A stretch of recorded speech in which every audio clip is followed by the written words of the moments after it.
All right. So yeah, I just want to make this short video over this section, and I go over in these Reddit chat rooms. I'm just bored. It's Sunday.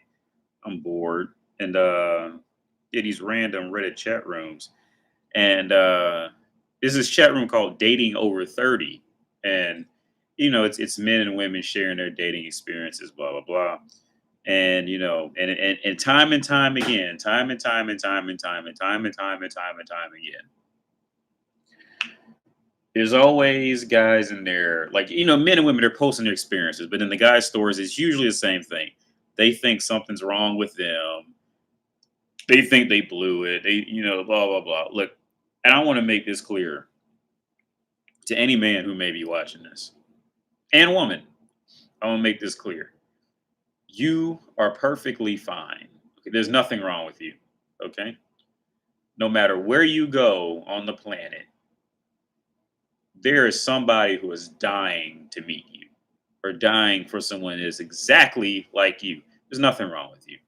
See, and I think a big situation, a big reason as to why this is becoming like a common thing. People immediately blame themselves. Oh, I'm fucked up, or this I like this fetish and blah blah blah. Look, no matter what sexual fetish you have, no matter what mental condition you have, no matter what physical disability you have, somebody out there secretly likes you. I'll tell you a story personally. When I was working at the VA, there was this woman who used to come in. She was a disabled veteran, and she was, what's it called, paraplegic. She was paralyzed from the neck down, right? So she tells a story on how it happened, and she's like 24, and she was in the military. She got in an accident, and I think at like 20, and paralyzed her from the neck down, right? So she, the whole Christopher Reeve set up in the wheelchair, blah blah blah. She can't move. And to be honest with you, I legitimately had a crush on that girl. Like her personality, it had nothing to do with the wheelchair. Like I would find myself just like, just, how do you say, unconsciously just staring at her, because like I was like genuinely interested in this girl. It had nothing to do with her being in a wheelchair or anything. It's not nothing, no like fetish for like people in wheelchairs or anything like that. But it was just like it was just her. When she started talking and just looking at her, I was just like genuinely attracted to her. But the thing is, like, I was like, I mean, like most, like when you find, okay, for any man, any woman, when they find someone who they are like, and you all had this experience, if a man or a woman's watching this, where you you are just taken by someone, like the first time you see them, something about them, like you are just taken, and you were just immediately like engaged, type of thing. But it's like almost in a point where like you're almost like nervous, and like you're almost kind of like nervous and worried, like why do you like them so much so fast, type of thing. And that's what it was with her. And I never did end up talking to her, man, because that was before I started traveling and I was a little younger. I was still in my, like, they say, like, the beta days. I was still in my real beta days back then. But God, I like that girl, man. But like, but the point I'm trying to make is, let's say if you got like a condition, like I went bald at like 14. I went bald. I had alopecia. My mom died when I was 14, and that stress just kind of like killed my fucking hair. I just had spots in my hair. I was just fucked up. So I tell you a brief story of my background. I was 14 and going to high school, and had like bald spots, like huge bald spots, and I would try to just go through everything to hide it, right? Like always put on a hat, always like try to color in the bald spot, always do, and like, I mean, I was a kid, I didn't really know, so I'm like coping the best way I did. But what I mean now, looking back, man, um, the way that you the best way to make your shortcomings worse is to try to cover them up. Honestly, that's the worst. That's the worst way you can fight. You fight with that. Like the best way is to just accept it. Just accept it. Like whatever the fuck your situation is. Like if you stutter real super bad, I know a guy, he stutters like real bad, man. Like I think he accepts it. You know what I mean? Just accept it. And when you accept you, because a key thing to this is See, the reality of the situation is people are going to treat you how you treat you. You see what I'm saying? So if you're awkward about it and if you're weird about it, maybe like, I don't know, like you missing an eye or something, or like you got a dent in your nose, whatever the fuck it is. If you're acting weird about it, or if really like if you're fat or whatever the fuck, like and I know I talk about fat bitches, blah blah blah. But I've met some fat girls who I genuinely like because, like I said, what I think the common thing is the world is attracted to like to self-love and self-confidence for real. That I think that's the core common thing in the world. If a person if a person like truly has love for themselves and truly has confidence in themselves, then other people can't help but to like them. Like they have to. They can't help it. You see, even if their self-love and self-confidence isn't destructive things, but they're confident in it and they love it, like you can't help but to like them, even if they're a piece of shit. Like you just have to do it. You see what I'm saying? Like, and I think that's the reality on humanity, man. Like, it's the self confidence, self love. But then, like nowadays, you got like all these social medias, you got TV, and every television show and movie is kind of like they're always picking like the cream of the crop. So when you see it, then you're like, oh, well, maybe I'm not good at such and such. Well, I'm no Barack Obama, or I'm no Hillary Duff or whatever the fuck. You know what I'm saying? So then like people start wearing themselves down. See, like I was talking to one girl, man, and I was really digging her, and she wasn't even like the prettiest girl at all, but I was really like liking her until she said, I'm not expecting the best because I'm no Michelle Obama. And like that just killed it for me, man, personally, when she said that. Cause like, and maybe I might be a bit weird with this, but like the kind of like the down selling yourself, or like the like maybe like that kind of like checking yourself to keep yourself lower vibe kind of came off of her, and it killed everything. That line killed every like, and now I understand like how women view men with this same type of mentality. Like like my thing is this, man. Like just believe in. Like, if you just believe in yourself, people are going to accept you. You see what I'm saying? If you're fucked up, if you missing a leg, you missing an arm, you missing a finger, your the hands fucked up. As long as you got confidence in yourself, man, and you walked in there with confidence, yeah, people gonna know you missing a leg, or you bald or whatever the fuck. But see, but the next level is, see, people are watching like your act, or people are watching how you move. You see what I'm saying? How your mentality is, the shit that's coming out of your mouth. And that's where the real like judgment comes out. But see, nowadays it's hard to see that, because now with Tinder, all you're doing is looking at a picture of somebody and just swiping. You see what I'm saying? You're not actually talking to anybody. You're judging when it comes like Tinder, Bumble, when it comes to online dating, which is that dating over 30 app, what they usually go back to. This is why I don't do online dating. I did it for a little while, and I met my ex-wife off online dating actually. But I don't do online dating. I don't keep any of those apps in my phone because it's just bullshit. I mean, you could get lucky, and like I mean, pretty when I got out of America, that's when my online dating game just went from 0 to 100. But online it's just shitty, man. Because like you're judging. Because I'm sure if anybody's watching this, you've met women or men in your life who, if you had seen a picture of them and just a picture and didn't know them, you probably would have swiped left on them. But you seen them and you watched how they walked, talked, and how they moved, and what was on their mind, and that completely, trumped that selfie pic that they had. You see what I'm saying? Like this is why like I don't do online dating, man. Like all that shit is just that online dating. Oh, to me, online dating is nothing more than a glorified brothel. Pretty much, you just pointing and picking the one type of thing. Which nothing's wrong with it, but I mean, like personally for me, I just don't. I don't touch online dating, man. Um, but yeah, no. But back to the original topic, like you are perfectly fine, no matter what you like to do. There is somebody out there in the world who is looking for somebody like you.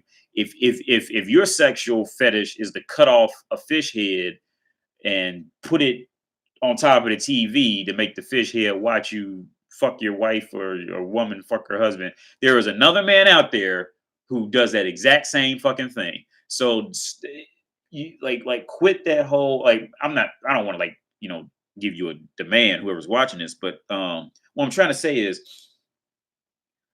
the world is a big fucking place, man. It's a huge place. And you have to always remember this. Just as fast as you go on a date or you approach this person over here and they're not interested, like literally the person that's 30 feet away might be dying for you to come up and talk to him, and you were so disappointed by this first one that you didn't even think about it and walked out the whole fucking place, and they was sitting over there just hoping you would come and talk to them. Like, damn, if I could have that type of person, man, I'd be good. You see, like, so when it comes to, man, like whatever you looking for, whatever you want, man, just be and do that and be comfortable. Cause this video is going longer than I thought it would. This is the core reason behind like drug addicts and shit like that, and alcoholics and stuff. Like the core issue is like they don't fully accept themselves. You see what I'm saying? And as counselors go and therapists go, see counselors, their whole job is to get these people to realize what they did and accept it. You see what I'm saying? Once you accept it, then you can move on. Like, see, the universe is built off of acceptance. The universe don't force nothing. Like when you see a cloud, you can never look at a cloud and say that cloud is not enough. That cloud is misshapen. You never see a misshapen cloud, do you? You see what I'm saying? You never see a star that's in the wrong place in the sky. See, the universe don't operate on that, and we're part of the universe. The universe doesn't force anything. It happens when it happens. You see what I'm saying? And the universe accepts itself with whatever the fuck happens. And it's the same thing like people have to understand. Like, especially and then it's even gotten much harder now. Like I said, with social media and you see all this stuff, it's much easier for you to just, you get to scrolling through pictures and be like, dang, like I wish I was that guy. I wish I had a beard. I wish I had long hair. And the next thing you know, you done beat yourself down. Oh, I'm not worth that much. So I'm happy with what I'm not happy with. That's pretty much what what it will come back down to. So like you have to remember, man, like you are you. You see what I'm saying? And whatever you like, then that's what you like. And somebody out there is looking for exactly the same things. Or or they admire what you like and want to learn more about it and will love you for that. You see, like you are perfectly fine. There's nothing wrong with you. Now, granted, there are situations where um these things I mean, like if you like, like to punch people in the mouth for no reason, well, shit like that, you gotta kind of like correlate it better. Because there's somebody out there who likes to get punched in the mouth. You know what I'm saying? And they probably can't find somebody to punch them in the mouth. Maybe for whatever reason. So like see when it comes to like stuff like that, you got to get a bit more tailored and in your seeking it out. But I mean, you get the gist of what I'm saying. Like there's always another group of people, no matter what you did. If every time you go around like a certain friend and you just get so hyper and that you just you know talk too much and fuck it up, no matter what, somebody else on the planet does that same exact thing. You see what I'm saying? So there's somebody out there is doing the same. They already done it. They're doing it now, or they will do it in the future. And then once it clicks and they know what it is, then they'll be your best friend. Like perfect example, I had a teacher, man. She always thought I was really weird because I used to talk like like I used to pretty much say real shit. You see what I'm saying? And especially like women, younger girls, like they don't know. She was my teacher. She was maybe like 30 at the time. Like girl, like see, that's about the age when they start learning logic. But before they really don't know logic and and real shit. And I used to talk like in like about like real shit like biology, and she always thought I was like really weird and creepy.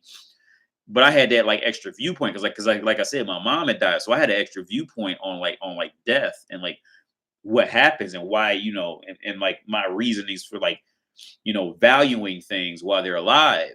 So when her father died, now her father ended up dying while she was my teacher because she was my teacher for like a year. It was a weird program where like you had the same teacher for a year for 2 years straight in a certain program, and she was my teacher for 2 years. And her father ended up dying while I was in the program. And she came back to me and apologized. He said, "Yeah, now I understand why you would say all that, like all the things you used to say, because we used to have like these cells that we would raise and we were supposed to just throw them away. Well, I would keep all mine and keep them living. You see what I'm saying? I wouldn't just throw mine away. So they would think I was weird for doing shit like that. And I would tell them, they asked, why don't you want to throw them away? I said, well, I mean, why should I kill them? You see what I'm saying? Like, and I would just have stacks of them, just, and keep them all alive as long as I could. And I tell you what, when her father died, she came back to me, and I'm not joking with you. She came back to me and apologized and said, "Wow, like now I understand why you would do and say all the things you did now. It makes sense." You see what I'm saying? Like, see the people who are calling you weird for shit, it's just because they just haven't experienced what you experienced. That's all. They didn't have and they can't make the link up to what you do. You see what I'm saying? Like that's the only reason why shit like this happens. But yeah, man. But what I'm trying to say is, yeah, you are you, man. Just accept like the hardest. I think one of the hardest things to do, one of the hardest things to learn. But once you learn it and get there, you really never have the problem again. Is to just learn and accept yourself. I had to get there from traveling the world and seeing the world and seeing different cultures and realizing the reality of the whole thing. But like if I told myself these things 7 years ago, I wouldn't have. I probably would have just took it for a grain of salt and never got to feel the reality in it. But yeah, man, just learn to accept yourself and what you are, and just you know what I'm saying, and exist with and for yourself. And then the girlfriends, or if you're a woman, husbands, all that shit, it'll happen. Like I said, now another like I said other videos, real quick, like a lot of women, like y'all's prime be like from 16 to 25. So I'm like, in my opinion, like those are the years like women need to be pushing it. You see what I'm saying? Pushing that whole, tying a man down. Like, see, those years ain't meant for you to go out and just because you in your prime, have fun for, the 10 to 15 years. Then that last 15 minutes, try to squeeze out a husband and a house while you still, in your prime and try to get the best quality male. Like a lot modern women have it all fucked up because that modern feminism has gotten their fucking heads, and social media is telling them, oh yeah, we can go out there and be just like men. Well, you can, but there's consequences to that. But yeah, but in the end, even I say with women, I mean, learn to love yourself. Learn, which is that's a whole nother topic. I won't get into that because this went on way longer than I thought it would. But yeah, that's it, man.